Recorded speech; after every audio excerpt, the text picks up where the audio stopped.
এতদিন ধরে বড়মা অর্থাৎ বীণাপানি ঠাকুরের সূত্র ধরে মতুয়া ভোট ব্যাংক কেন্দ্রীয় মন্ত্রী শান্তনু ঠাকুর এবং তৃণমূল কংগ্রেসের রাজ্যসভার সাংসদ মমতা বালা ঠাকুরের সূত্র ধরে বিজেপি ও তৃণমূলেই ছিল।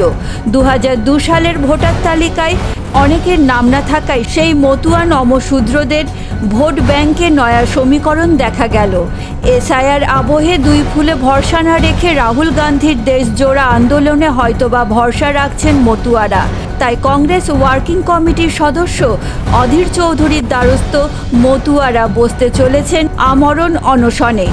আপনারা সবাই জানেন যে অল ইন্ডিয়া মতুয়া মহাসংঘ তারা এসআইআর পরবর্তী যে এক অনিশ্চিত বাতাবরণ তৈরি হয়েছে, যেখানে লক্ষ লক্ষ মানুষের আগামী দিনে এসআইআর এর মাধ্যমে ভোটার লিস্টের নাম থাকবে কি থাকবে না, এই দোলাচলের মধ্য দিয়ে তাদের যেতে হচ্ছে। সেই জায়গায় দাঁড়িয়ে তারা প্রতিবাদ করে আমরণ অনশনের সিদ্ধান্ত নিয়েছে।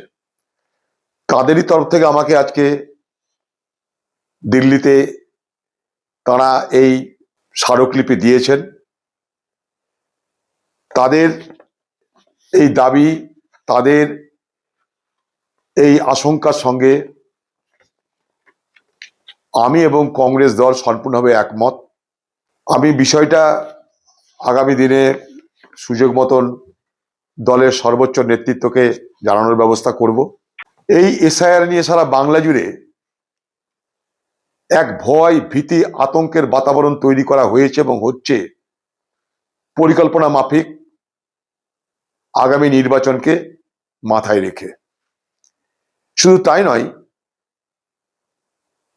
পরিচয়পত্র পাওয়ার জন্য, বৈধ কাগজপত্র জোগাড় করবার জন্য সাধারণ মানুষ, যাদের একটা বড় অংশ ততটা শিক্ষিত নয়, এত তথ্য, এত ডকুমেন্ট বোঝার জন্য,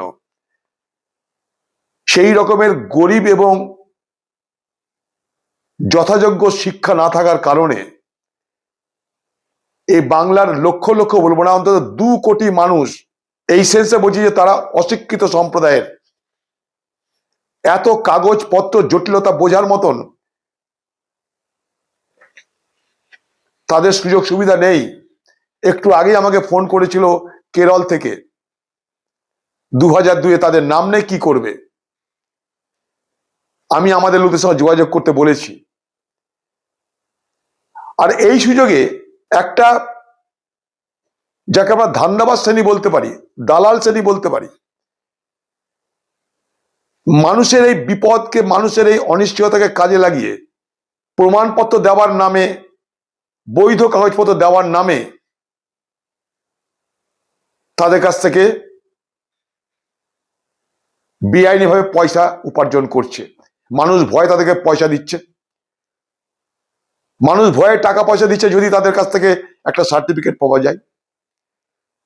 তারা বলছে আমরা বৈধ কাগজপত্র দিয়ে দেব। আরেকটা ব্যবসা শুরু হয়েছে বাংলা জুড়ে, আরেকটা দুর্নীতির ব্যবসা শুরু হয়েছে বাংলা জুড়ে, এসআইআর দুর্নীতি। এবং এই এসআইআর দুর্নীতিতে সম্পূর্ণভাবে জড়িয়ে আছে তৃণমূলের নেতারা। এলাকায় এলাকায় তৃণমূলের নেতারা, বিএলএসে, যে কেউ বিএলও হয়ে, কেউ দালাল হয়ে, তারা মানুষের কাছে, মানুষের এই বিপদের সুযোগে তাদের কাছে তারা শোষণ করছে, আর্থিক শোষণ করছে। মানুষ ভয়ে তাদেরকে টাকা পয়সা দিতে বাধ্য হচ্ছে। অর্থাৎ বাংলা জুড়ে এসআর কে কেন্দ্র করে আরেকটা এসআইআর দুর্নীতি জন্ম নিচ্ছে। আমি গতকাল চিফ ইলেকটরাল অফিসারকে চিঠি লিখে তার প্রতিবাদ করেছি। আগামী দিনে যেখানে যেখানে যেতে হয় আমরা যাব। রাস্তা আছে, রাস্তা থেকে পার্লামেন্ট আছে, পার্লামেন্ট থেকে কোর্ট আছে। 1 তারিখ থেকে পার্লামেন্ট খুলছে, সেখানেও কংগ্রেস দলের পক্ষ থেকে আমরা বিষয়টাকে আবার সেখানটায় আমরা উত্থাপন করব। 1 ডিসেম্বর থেকে পার্লামেন্ট শুরু হচ্ছে, শীতকালীন অধিবেশন, সেখানে আমরা বিষয়টাকে তোলার ব্যবস্থা করছি।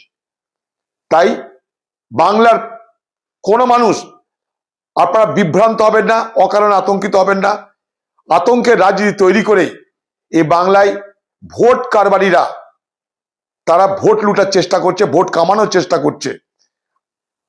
আমি খুব পরিষ্কারভাবে আপনাদের বলছি, কোনো উদ্দেশ্য নিয়ে নয়, বাংলার কোনো বৈধ ভোটারের ভোট দেওয়ার অধিকার আমরা কেড়ে নিতে দেব না।